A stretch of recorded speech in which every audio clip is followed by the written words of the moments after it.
16 coulomb और 64 coulomb के दो आवेश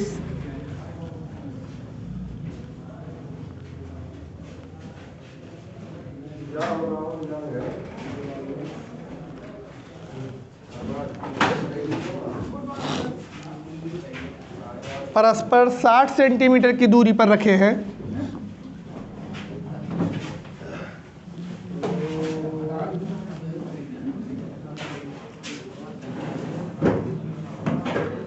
तो वह बिंदु ज्ञात कीजिए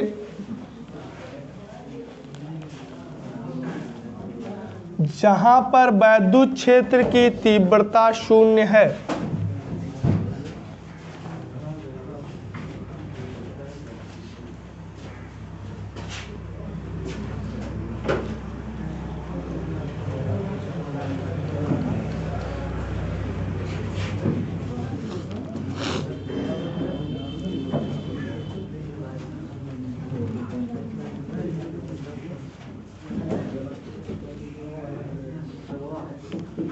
Question: if 16 coulomb and 64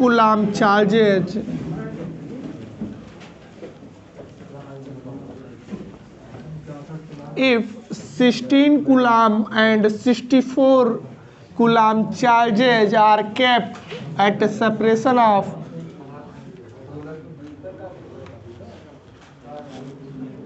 60 centimeter, then find the position of point on which intensity of electric field becomes 0. Will be 0. Then find the position of point on which intensity of electric field will be 0.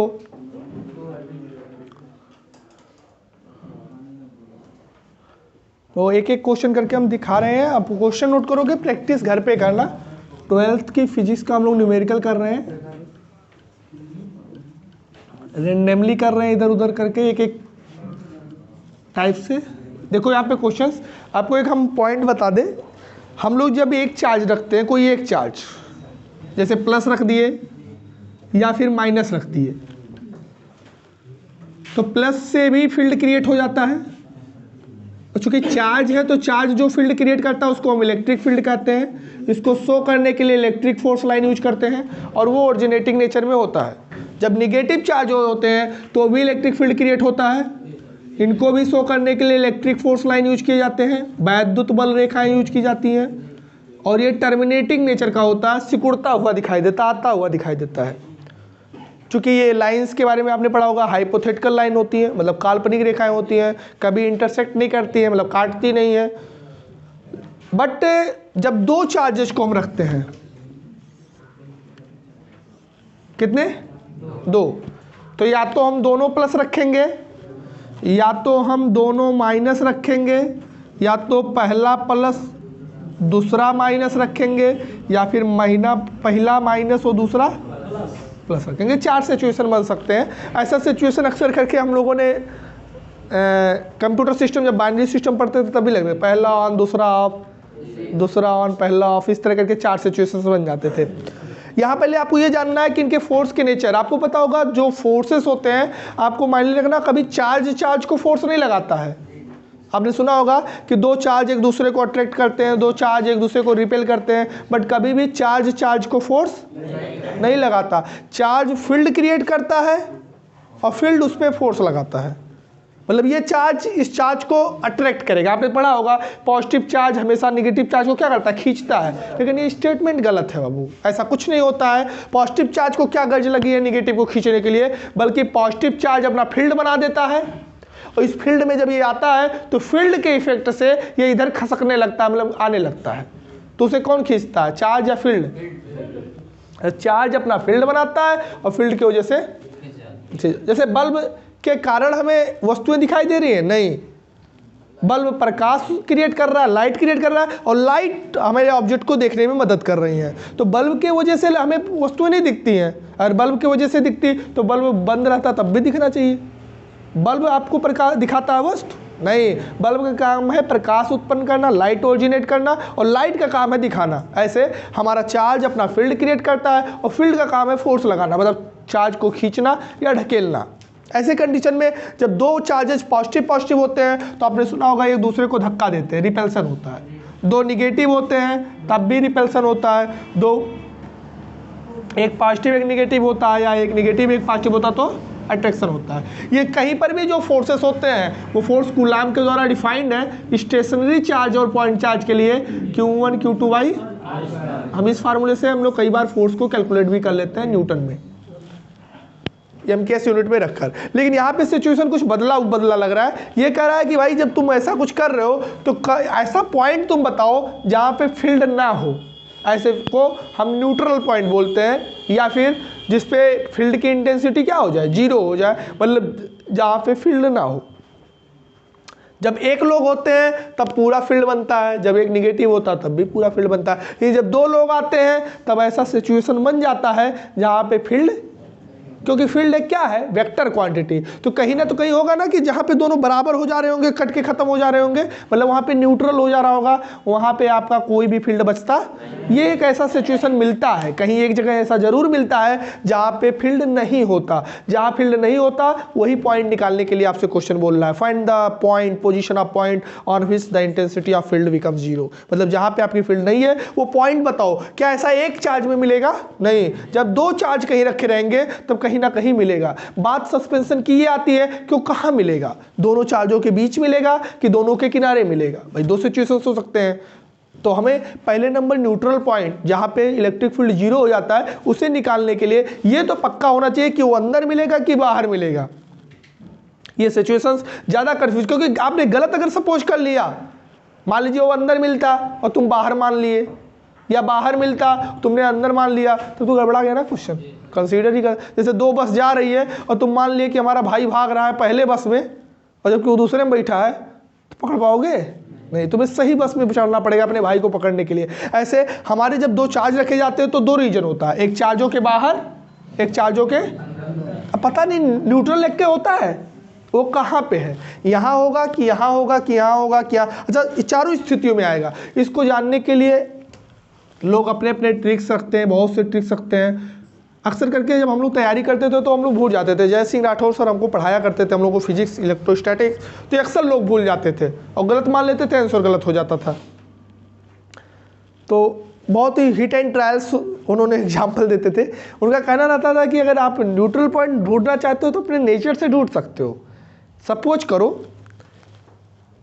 कि ये दो boys हैं और एक girls को बैठना है, कहाँ बैठे तो स्टेबिलिटी दोनों को रहेगी, मतलब दोनों झगड़ा नहीं करेंगे।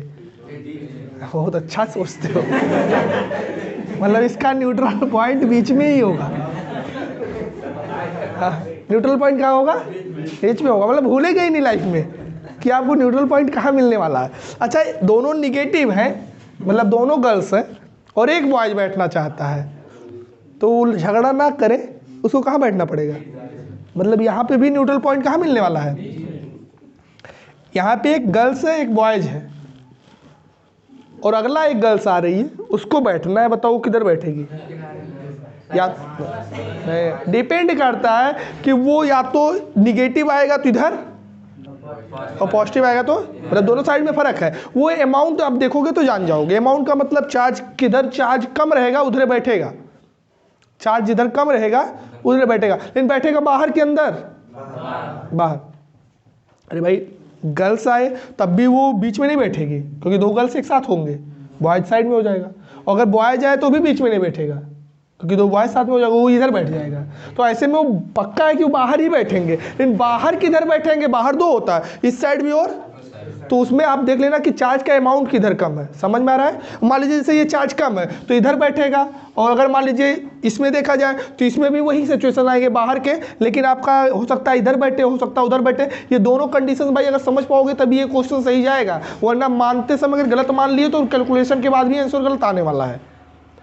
अब अपने प्रॉब्लम पे आ जाओ, ये प्रॉब्लम गलत नहीं होगा। बोल रहा आपके पास दो चार्जेज है, 16 कूलाम 64 कूलाम के पॉइंट चार्जेज हैं, बीच का डिस्टेंस 60 सेंटीमीटर है। कह रहा है भैया एक तो न्यूट्रल पॉइंट कहीं ना कहीं होगा, कहीं तो होगा जरूर, वो बताओ अंदर होगा या बाहर होगा?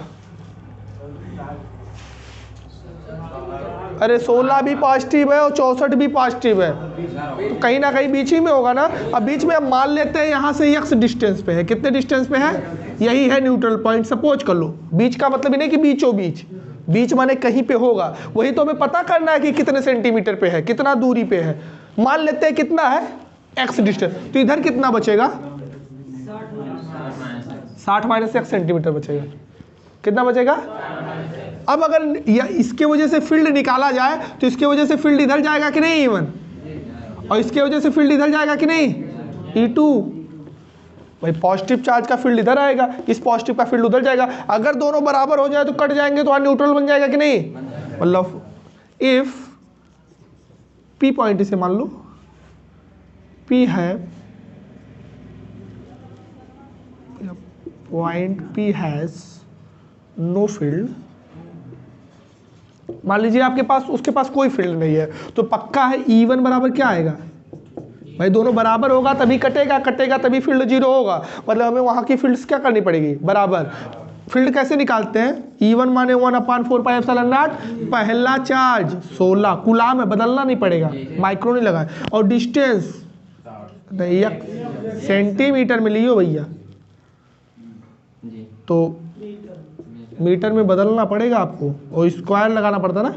और इलेक्ट्रिक फील्ड का फार्मूला लोग पढ़े होंगे, 1/4πε0 और इधर वाले से E2 निकालो, 1/4πε0 64/60 माइनस x, लेकिन इसमें 10 पे -2 से और का ये तो पूरा कट जाएगा।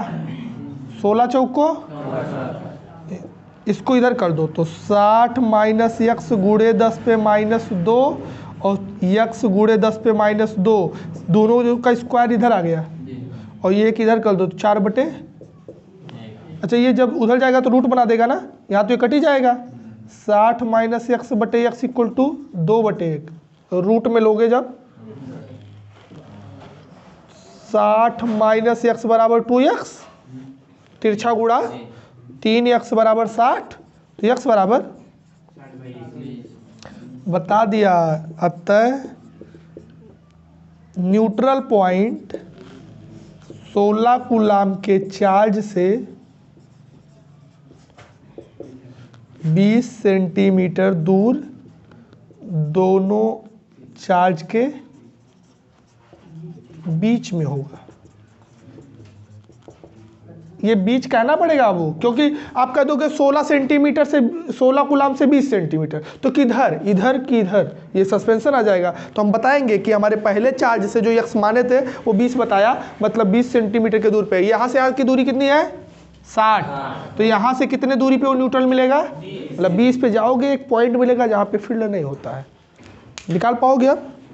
हाँ, कन्फ्यूजन चार्ज के साइन में होता है भैया। हम प्रॉब्लम में दोनों प्लस दिए हैं तब तो बीच में माने हैं। अगर कहीं एक प्लस और एक माइनस दे दिए होते, जैसे माइनस कर दिए होते और ही प्लस कर दिए होते, तब बाहर मिलता। बाहर किधर? उधर किधर, जिधर छोटा है। तो ये छोटा है तो इधर कहीं ऐसे थोड़ा दूर जाके x दूरी जाके यही मान लेते, तो इससे तो दूरी x रहता, लेकिन इससे दूरी 60 प्लस x हो जाता, और तब लगाते E1 E2 बराबर करके और आ जाता। तो भाई आगे हमारी कॉन्सेप्ट को अगर आप समझ गए होगे तो बेहतरीन क्वेश्चन को लगा पाओगे।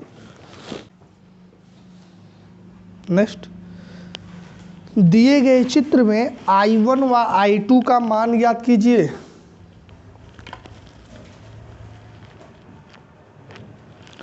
दिए गए चित्र में I1 व I2 का मान ज्ञात कीजिए।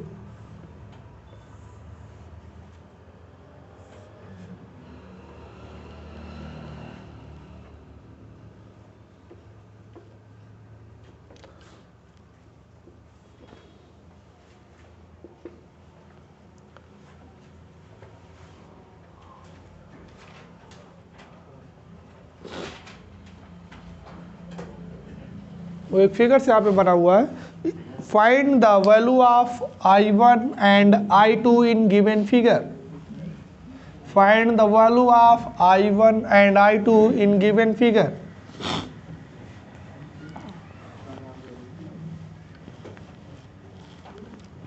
किस जगह से लगेगा जी? किरचॉफ का first law, law of junction से लगेगा ये। इसमें कितने जंक्शन है? दोनों का नाम लिख लो, दोनों पे लगा दो। उनका जो रूल है, अगर उस रूल को लगाते हो तो आपको दोनों टर्म्स मिल सकते हैं।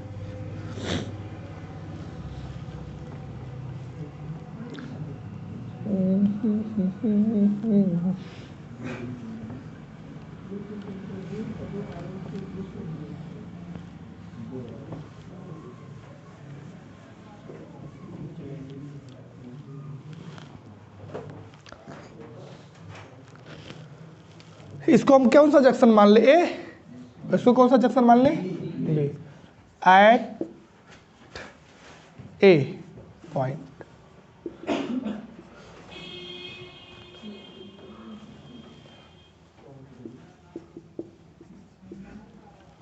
ए पे क्या होगा?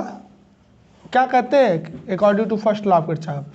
Algebraic sum of all current becomes zero at a junction. किसी भी जंक्शन पे आप चले जाओ तो वहां पे आने जाने वाले सभी करंटों का जो सम होता है वो क्या होता है? जीरो। अब बताओ ए पे खड़ा होके बताओ 6 आ रहा है कि जा रहा है? तो +6। I1 ए पे खड़ा होके बताना जा रहा है तो -I1 और 2 तो -2 इक्वल टू क्या हो जाना चाहिए? तो 4 - I1 इक्वल टू 0, मतलब I1 बराबर कितना आ जाएगा? 4 एम्पियर।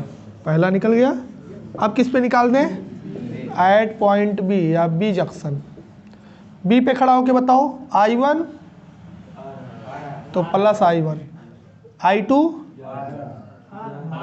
अरे यार I2 आ रहा है। बी पे खड़ा होके देखो और 5 I1 आ रहा है, I2 आ रहा है, 5 जा रहा है। I1 प्लस में, I2 प्लस में, 5 माइनस में इक्वल टू I1 की वैल्यू निकला है 4 + I2 - 5 इक्वल टू 0। तो I2 - 1 इक्वल टू 0, मतलब I2 बराबर, ये रहा आपके दोनों आंसर। I1 का वैल्यू आ रहा है 4 एम्पियर और I2 का वैल्यू आ रहा है 1 एम्पियर। अगला बताएं।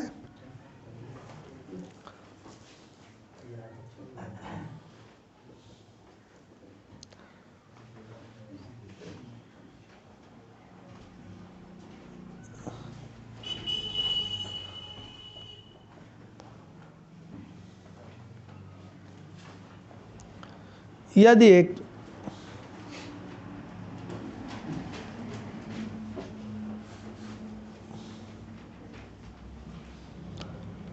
पतले प्रिज्म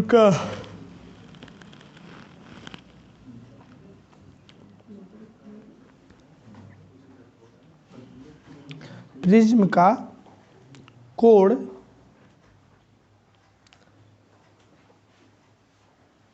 2.5 डिग्री है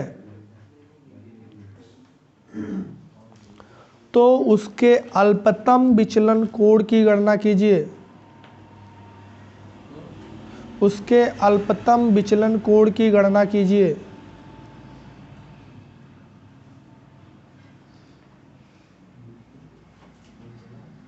जबकि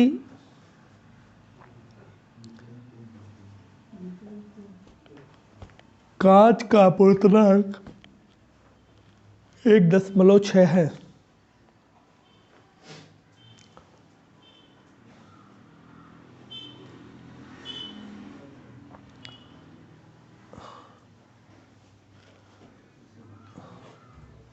Find the minimum angle of deviation.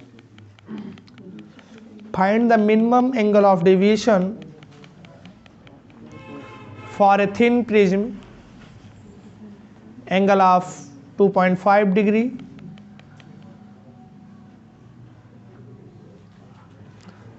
and refractive index of glass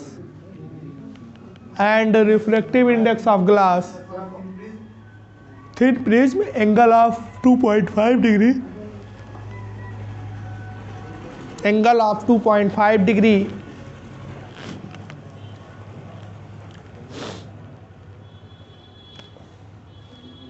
and refractive index of glass is 1.6.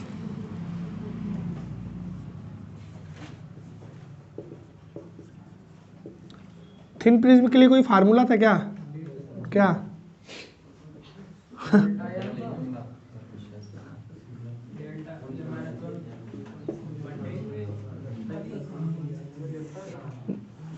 आपको पता होगा एंगल ऑफ डेविएशन, जिसको आप अल्पतम विचलन कोण कहते हो।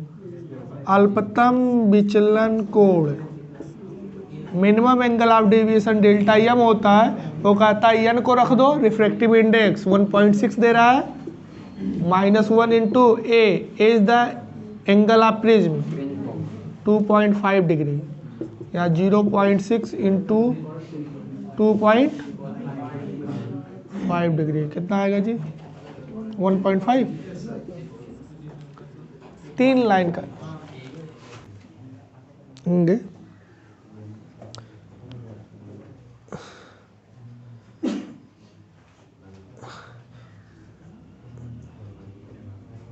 पाँच 5000 एंगस्ट्रॉम तरंगदैर्घ्य के प्रकाश द्वारा 5000 एंगस्ट्रॉम तरंगदैर्घ्य के प्रकाश द्वारा 0.2 mm मिलीमीटर चौड़े झिर्री से विवर्तन कराने पर केंद्रीय उच्चिष्ट की चौड़ाई ज्ञात कीजिए।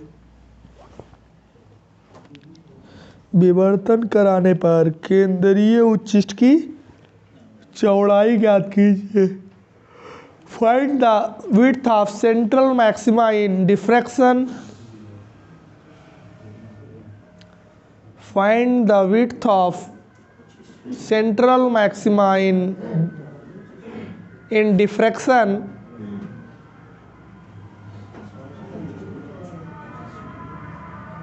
of light, wavelength of 500 angstrom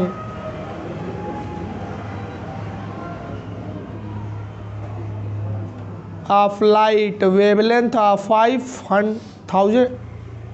500 नहीं, वो 5000 एंगस्ट्रॉम थ्रो ए होल या slits, through a slits width of 0.2 mm।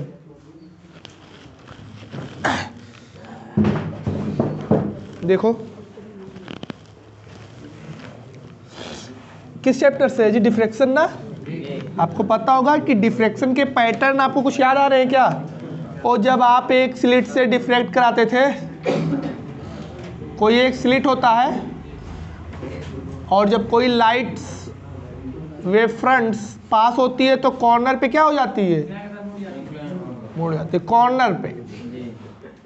वैसे हम लोग ब्राइट्स के डार्क के बहुत से ऐसे पॉइंट्स आपको मिलते हैं, फ्रिंजेस, बट इसमें हमने एक पैटर्न आपको बताया था। वो पैटर्न अगर आपको इंटेंसिटी और विड्थ का याद आ रहा होगा तो डिफ्रैक्शन में कुछ इस तरह के पैटर्न मिले थे। ये नीचे होता जा रहा है, मतलब उसकी चमक, इंटेंसिटी कम होती जा रही है, जबकि ऐसा प्रॉब्लम इंटरफ्रेंस में नहीं था। इंटरफ्रेंस में जो विड्थ मिलता था, जो इंटेंसिटी होती थी, वो सबकी क्या होती थी? बराबर।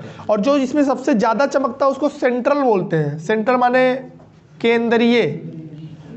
और यहाँ पे पोजीशन आपको बताए होंगे, lambda by 2 lambda by 3 lambda by minus lambda by -2 lambda by -3 lambda by, like this. और यहाँ से लेके यहाँ तक के चौड़ाई को हम क्या बोलते हैं? कि केंद्रीय उच्चिष्ट की चौड़ाई।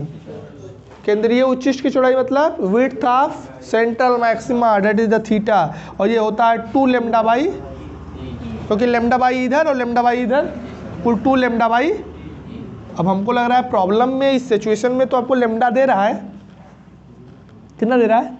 5000। काम तो नहीं चल पाएगा, एंगस्ट्रॉम है तो 5000 गुणे 10 पे -10 लगाएंगे तब मीटर होगा। लेकिन इसको चाहो तो 5 10 पे -7 कर सकते हो, 3 जीरो एडजस्ट कर दो। और ई विड्थ भी दे रहा है क्या?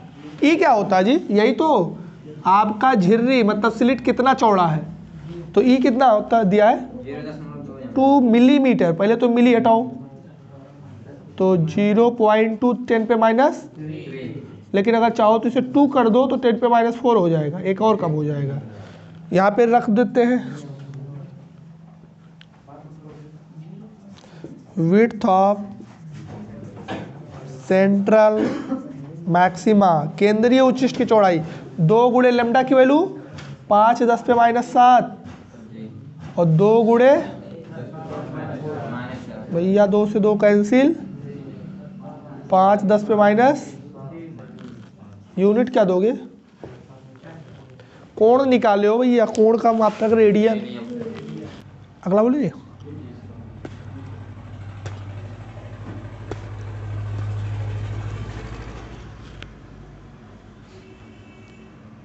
व्युत्करण में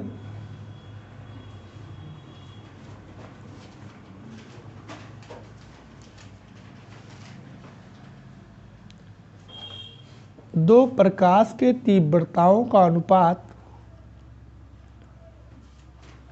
9:25 है।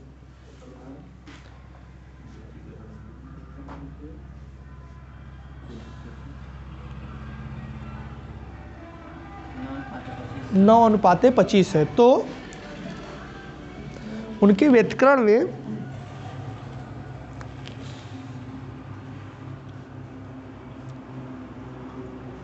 अधिकतम व न्यूनतम तीव्रताओं का अनुपात, अधिकतम व न्यूनतम तीव्रताओं का अनुपात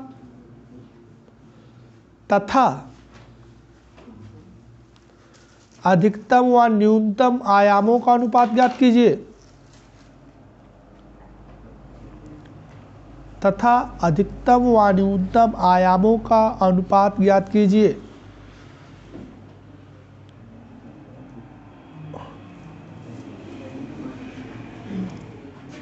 If intensity of two light in interference is, if intensity of two light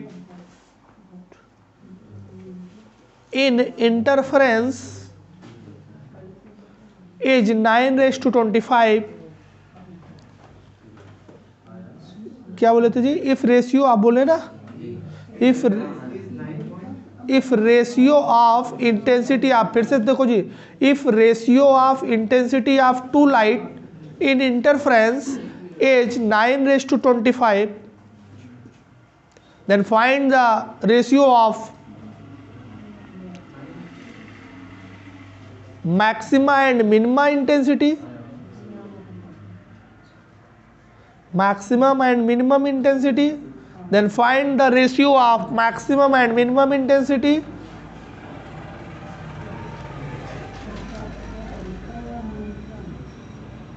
and also find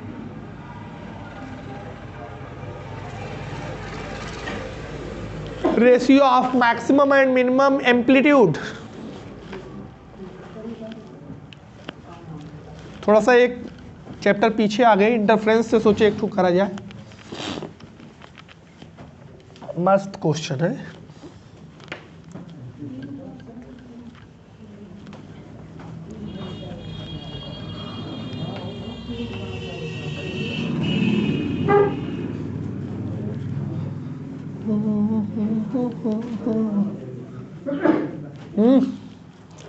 आपके पास दो लाइट्स इंटरफ्रेंस कर रहे हैं और ये इंटरफ्रेंस में फर्स्ट लाइट है जिसकी I1 इंटेंसिटी है और यहाँ I2।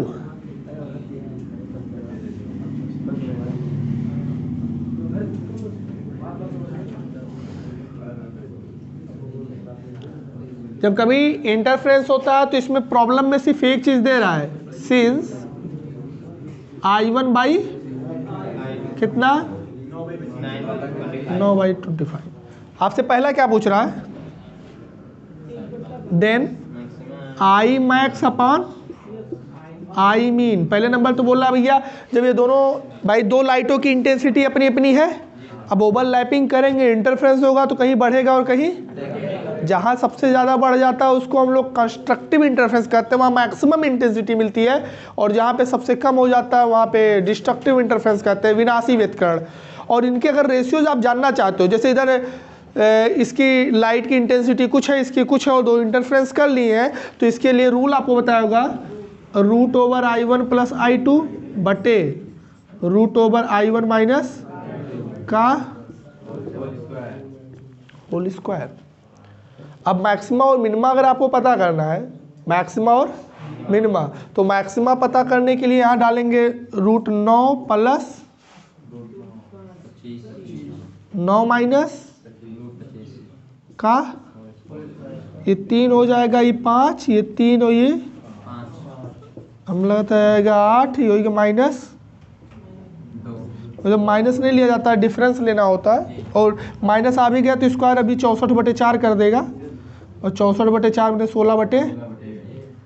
16 आई ना, मतलब 16:1 का अनुपात रही, 16:1 किसका, अधिकतम तीव्रता और न्यूनतम तीव्रता का अनुपात जो आया। बट और पूछा है, कह रहा है थोड़ा सा मैं और बताऊँ, Amax/Amin, तो आपको पता होना चाहिए कि चूंकि जो I होता है वो A के स्क्वायर प्रोपोर्शनल चलता है। आपने पढ़ा होगा I1/I2 बराबर A1/A2 का, ऐसा आपको कॉन्सेप्चुअल बताया गया होगा है। और इसको चाहो तो ऐसे भी लिख सकते हो कि नहीं, Imax/Amin, भाई यहाँ A1 A2 की जगह मैक्स मीन लगा दिए, अब यहाँ Amax/Amin का होल स्क्वायर बराबर, ये निकाल के ले आए हो कितना, जब उधर जाएगा तो क्या बन जाएगा, Amax/Amin 4 बटे, मतलब ये 4:1। जो दूसरा प्रॉब्लम है कि आप रेशियो बताओ एम्पलीट्यूड वाला, मैक्सिमम और मिनिमम, 4:1 आएगा, सॉल्वेंट। नेक्स्ट प्रॉब्लम,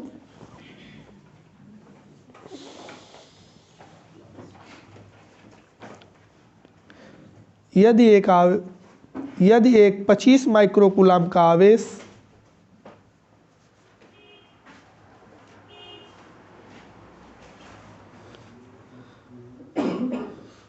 माइक्रोकूलम का आवेश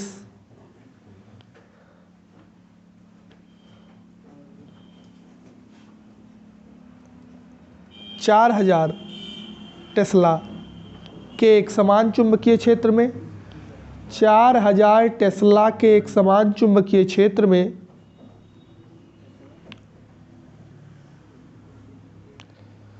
एक समान चुंबकीय क्षेत्र में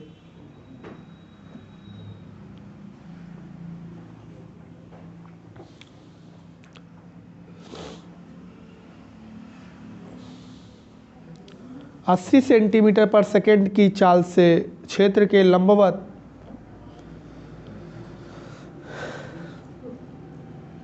80 सेंटीमीटर/सेकंड की चाल से क्षेत्र के लंबवत गतिमान है,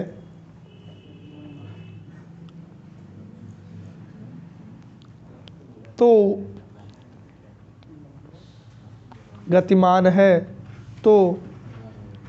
उसके पथ की त्रिज्या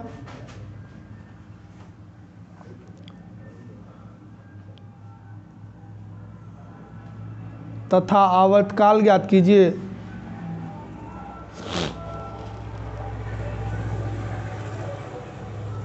जबकि कण का द्रव्यमान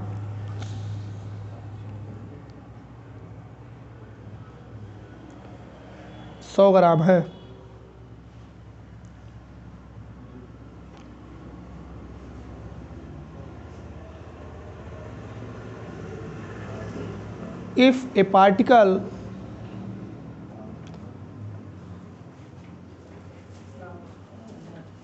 If a particle mass and charge of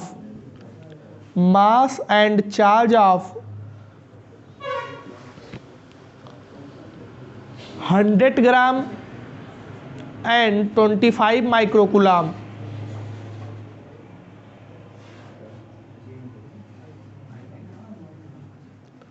are moved with a uniform speed of with a speed of 80 centimetre पर second in a uniform magnetic field, in a uniform magnetic field, intensity of 4000 Tesla,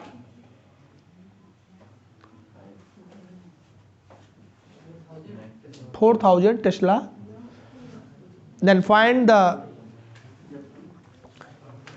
radius of path and time period of the particle, radius of path and time period of the particle.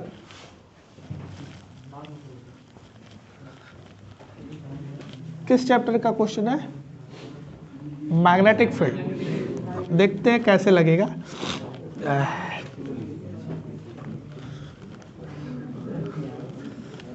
ध्यान से देखना।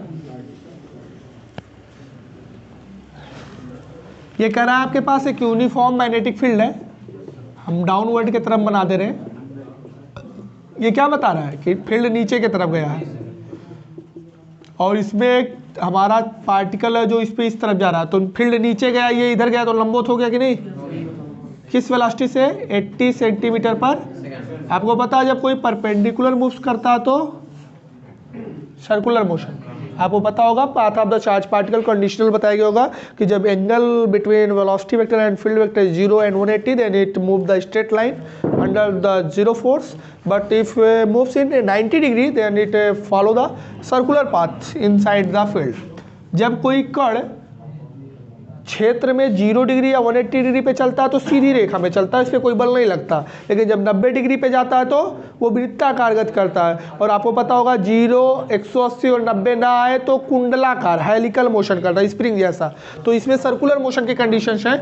आपको हम कुछ question के data दे रहे हैं। इस पार्टिकल का चार्ज और मास आपको दे रहा है, चार्ज एंड और फील्ड भी दे रहा है। तो चार्ज कितना बताया है? 25। तो पहले तो भैया इसको चेंज कर लो।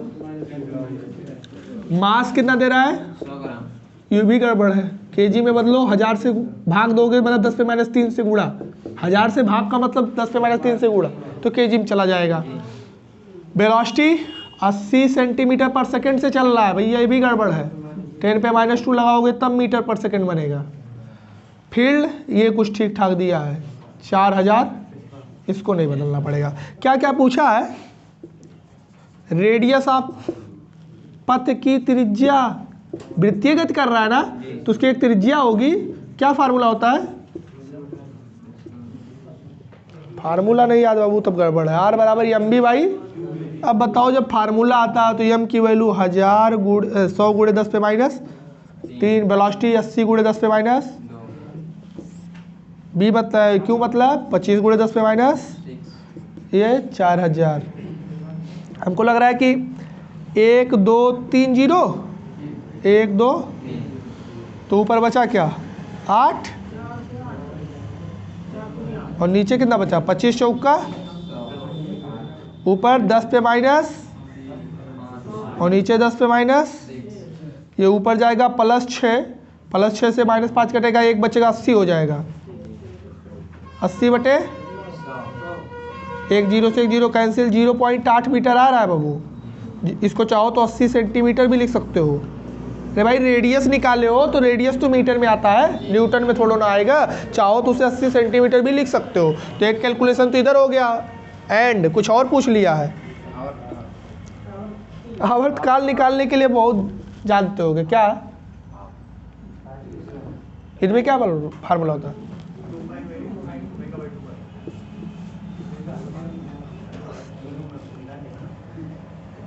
क्या होता है? 2 pi m by q B, 2 pi m by, formula बाबू यार अपने नोट्स में जाओ, कहीं ना कहीं बताया गया होगा। तो 2 पाई m की वैल्यू 100 गुणे 10 पे -3, q की वैल्यू 25 गुणे 10 पे और b की वैल्यू 4000। 1 2 1 2 40 से कट गया। 2 पाई इंटू 10 पे -3 और 40 25 सही है, 1000 में ही कर वो 10 पे -3 है बची। यूनिट क्या लिख दे? टाइम पीरियड एक समय होता है, तो समय का मात्रक किलोमीटर में नहीं बल्कि सेकंड में लिखा जाता है।